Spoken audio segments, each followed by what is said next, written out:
लूका की इंजील और उसका 15वां बाब जो 32 आयत पर मुश्तमिल है। सब महसूल लेने वाले और गुनहगार उसके पास आते थे ताकि उसकी बातें सुने, और फरीसी और फकी बुड़बुड़ा कर कहने लगे कि यह आदमी गुनहगारों से मिलता और उनके साथ खाना खाता है। उसने उनसे ये तमसील कही कि तुम में कौन ऐसा आदमी है जिसके पास 100 भेड़ें हों और उनमें से एक खो जाए तो 99 को बियाबान में छोड़कर उस खोई हुई को जब तक मिल न जाए ढूंढता ना रहे। फिर जब मिल जाती है तो वो खुश होकर उसे कंधे पर उठा लेता है और घर पहुंचकर दोस्तों और पड़ोसियों को बुलाता और कहता है, मेरे साथ खुशी करो क्योंकि मेरी खोई हुई भेड़ मिल गई। मैं तुमसे कहता हूं कि इसी तरह 99 रास्तबाजों की निस्बत जो तौबा की हाजत नहीं रखते, एक तौबा करने वाले गुनहगार के बाइस आसमान पर ज्यादा खुशी होगी। या कौन ऐसी औरत है जिसके पास 10 दिरहम हो और एक खो जाए तो वो चिराग जलाकर घर में झाड़ू ना दे और जब तक मिल ना जाए कोशिश से ढूंढती ना रहे, और जब मिल जाए तो अपनी दोस्तों और पड़ोसियों को बुला कर ना कहे कि मेरे साथ खुशी करो क्योंकि मेरा खोया हुआ दिरहम मिल गया। मैं तुमसे कहता हूं कि इसी तरह एक तौबा करने वाले गुनहगार के बाइस खुदा के फरिश्तों के सामने खुशी होती है। फिर उसने कहा कि किसी शख्स के 2 बेटे थे। उनमें से छोटे ने बाप से कहा, ऐ बाप, माल का जो हिस्सा मुझको पहुंचता है मुझे दे दे।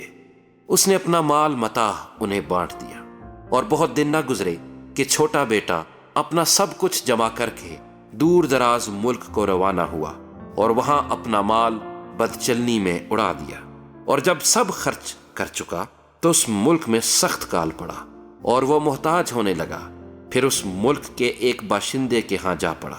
उसने उसको अपने खेतों में सूअर चराने भेजा, और उसे आरजू थी कि जो फलियां सूअर खाते थे उन्हीं से अपना पेट भरे, मगर कोई उसे ना देता था।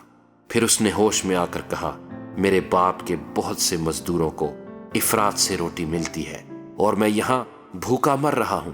मैं उठकर अपने बाप के पास जाऊंगा और उससे कहूंगा, ऐ बाप, मैं आसमान का और तेरी नजर में गुनहगार हुआ। अब इस लायक नहीं रहा कि फिर तेरा बेटा कहलाऊं। मुझे अपने मजदूरों जैसा कर ले। बस वो उठकर अपने बाप के पास चला। वो भी दूर ही था कि उसे देखकर उसके बाप को तरस आया और दौड़कर उसको गले लगा लिया और चूमा। बेटे ने उससे कहा, ऐ बाप, मैं आसमान का और तेरी नजर में गुनहगार हुआ। अब इस लायक नहीं रहा कि फिर तेरा बेटा कहलाऊं।